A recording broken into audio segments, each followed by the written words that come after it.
Well, for decades, the Bay Area has let itself become a haven for vagrants at the expense of the few normal people who still live there. Finally, somebody had enough. Earlier this month, a man was videotaped gathering up a vagrant's belongings and throwing them in the trash. It was on public property, by the way. Now, that man has been charged with second-degree robbery, and of course, the area remains the same hive of needles and human wastes it has been for years. Rebecca Kaplan is an Oakland City Council member, and she joins us tonight. Rebecca, thank you for coming on. So this story had me thinking, oh, it's absolutely my pleasure. If I showed up on your front lawn with a sleeping bag and a case of vodka and sort of moved in to stay, which I may do, would you be arrested for trying to make me leave? Well, I would welcome you. I'd be happy to have that conversation with you and hope we could have dinner sometime. But I think more to the point, the person who threw the belongings, in this case of a homeless man, into the lake and stole somebody else's cell phone, that person would be prosecuted whether the person they did that to was homeless or not. However, as to the deeper solutions, tomorrow the City of Oakland will be debating our budget, and I will be fighting for better solutions to homelessness. We need to be helping people live in situations other than our streets and sidewalks, even while I absolutely condemn this assault and would condemn it no matter who it was done to. So, but I mean, it just seems like the cards are kind of stacked against normal people, married people with kids who have jobs, kind of like the backbone of America, the people who actually built the country. They're having a tougher time living in your state, so they're leaving, as you know. People get arrested for taking homeless, detritus, trash off public property, but they don't get arrested for defecating in public? How does that work? What's the thinking behind that? Well, certainly, if people want to volunteer to help clean up our lake, our creeks, our public ways, we have volunteer opportunities. We have ways that people can help clean up, and I welcome that. This was not an act of cleaning up the lake. This was stealing someone's belongings and throwing them into the lake. That was a trashing of it. But wait a second. We have a ready-made group of people, a lot of them young, with tons of time on their hands. We call them the homeless. Why don't they clean up their crap? Why are they the ones littering? Why aren't they cleaning up?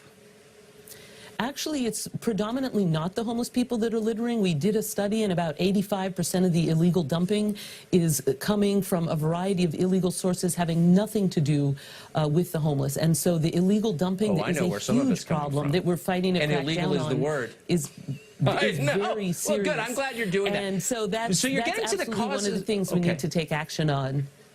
As well as, but still, why wouldn't providing better places for the homeless to be? In other words, it's not enough to say where we don't want people to go. We need to provide the places, and I'm fighting for us to use public land, churches that have offered to volunteer their sites to allow the homeless to have places they can be, where they can get assistance, where they can get matched with social services and turn their lives around while living in places better than the sidewalks. But in the meantime, and churches certainly have a lot of space in California is unacceptable. Nobody goes. Well, that's not, I mean, cleaning up public spaces would be the way I would describe it. Last time I came on, I tried to talk to you about Scripture, and you didn't want to, but I'd be happy to remind us all that we are judged by how we treat the least of these. Right. Well, I agree with that, but let's ask the deeper questions, because I know that you want to. Why is it California's so-called homeless problem is often blamed on housing costs, and as in most liberal cities, they're really high, because it's all rich people who live there.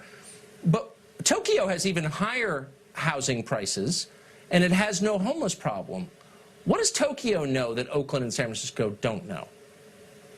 Most other democracies in the world devote a significantly larger share of their public funds to helping the homeless, to providing social services, to providing job training programs. No, nope, not true, not true. They don't have a ton of broken families and drug problems in Japan. Do you think maybe there's a connection between the total disintegration of the American family and the fact that a lot of people are living outside on heroin? We actually have a very sad situation of families living outside.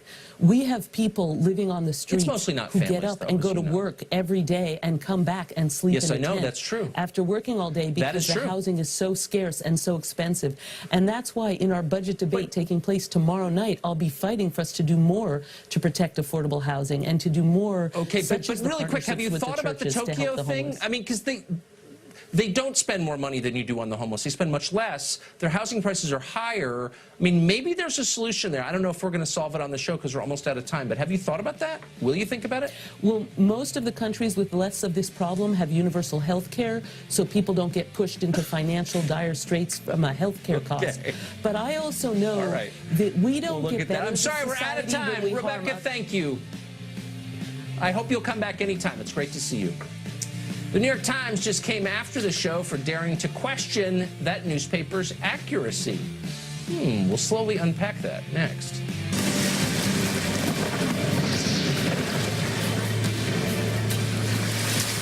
On Friday's show, we made the point that much of the news Americans are told is factual turns out to be propaganda. That seemed like an obvious point. Human beings lie. That is their nature. Powerful people tend to lie quite a bit in order to protect their prerogatives. Journalists, who have the power to shape perception, are especially vulnerable to dishonesty. You ought to watch them carefully. There's nothing especially controversial about that observation. It's obviously true. And yet, maybe not surprisingly, a lot of reporters found it deeply offensive. Michael Barbero of the New York Times called it, quote, repugnant. As he put it, it's, quote, literally damaging to our democracy that anyone would doubt the accuracy of his newspaper. Question the New York Times, and America falls apart. Pretty funny. In other news, the Carrier Corporation has announced that it's immoral not to use air conditioning. Buy our product or you're going to hell. In fact, as is so often the case, the opposite is true. Skepticism is not unpatriotic. It is your duty. Principled questions don't destroy democracy, they sustain it. The people in charge don't like to be second-guessed, and why would they? A skeptical population makes their lives more complicated. They'd like you to swallow your medicine without complaint. Shut up and obey. Don't ask questions, accept what you're told, and get back to work. Well, that's a lot to ask, especially coming from the New York Times. There's a lot of interesting detail in that newspaper day to day, and good for them for printing it. But there's also an awful lot of lying, especially about the big things. Remember the New York Times spent an entire year assuring us that Saddam Hussein had weapons of mass destruction? We went to war over that. Many thousands died, and it was a lie. Or how about when the Times told us that Barack Obama's toppling of Muammar Gaddafi would turn Libya into, quote, a productive partner with the West? Well, it'll be interesting to know what the families now being sold in Libya's open slave markets think of that prediction. And who can forget this Times headline from the spring of 1975 when the Khmer Rouge took over Cambodia? Quote, for most, a better life. Well, a third of the population went on to die in genocide in Cambodia. The Times has yet to issue a correction. Nowadays, the Times is hyping the Russia hoax, telling us that Moscow is the greatest threat to this country when it's clearly not.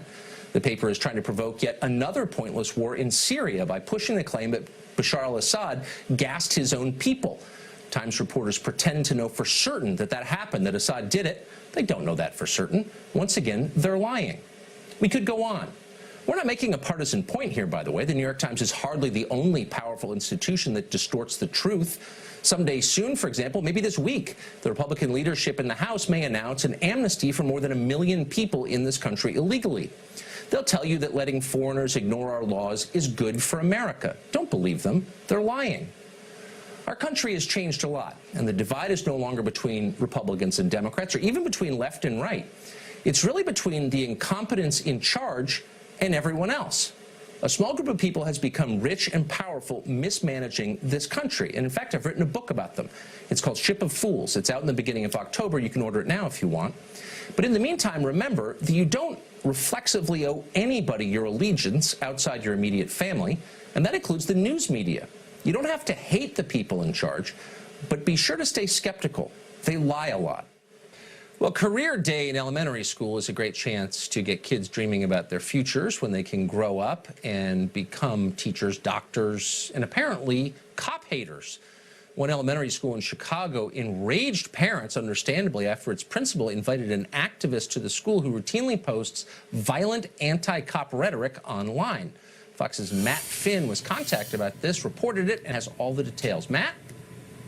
Tucker, that Chicago elementary school principal, Mary Beth Kunat, suddenly retired with just weeks left in the school year. It happened after she invited a police extremist to talk to students at Wildwood Elementary School here in Chicago. That extremist on social media calls himself a radical. In February, when a Chicago police commander was shot and killed execution style, Ethos posted online, "F him and his family." Ethos also posts the term CPDK, which stands for Chicago Police Department Killers. The anti-police extremist refers to cops as pigs and posted about killing all the rich people.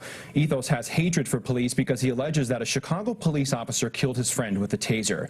The school principal says she brought in this anti-police extremist to talk to students about his poetry and civic work, but things went off the rails. We talked to one mother whose 3 children listened to Ethos on Career Day. He told them that all the police were bad and all the police wanted to kill people. I was very disappointed that someone would come into the school and preach hate about the police. Or even if he was talking about anyone else, it would have upset me. Mary Beth Kunat wrote a letter of apology before resigning, writing in part, "I was present when his narrative took a negative turn about policing, at which point I immediately intervened. I care about your children and would never intentionally expose them to or endorse this type of negativity." Some parents dispute that Kunat immediately intervened, saying Ethos spoke to a few classes without interruption, and that Kunat, the principal, has recently been pressured by some parents to introduce anti-police philosophies to students. Nearly every parent we talked to said the principal was doing an excellent job, but ended up making this grave mistake. We talked to one Chicago police officer whose children went to the school. He says the Career Day speech was an indoctrination, and now the students have been exposed to Ethos online accounts. Insulted, angry. I can't believe that she didn't vet him properly. Look on his Facebook account, because some of the things that are on his Facebook account are absolutely horrible. Ethos declined our request for an interview. The Chicago School District says it was not aware of Ethos and did not approve him speaking to students. I briefly spoke to Mary Beth Kunat on the phone, and she emphasizes that she suddenly retired and did not resign with many years left in her contract. Tucker. Matt Finn from Chicago, thank you.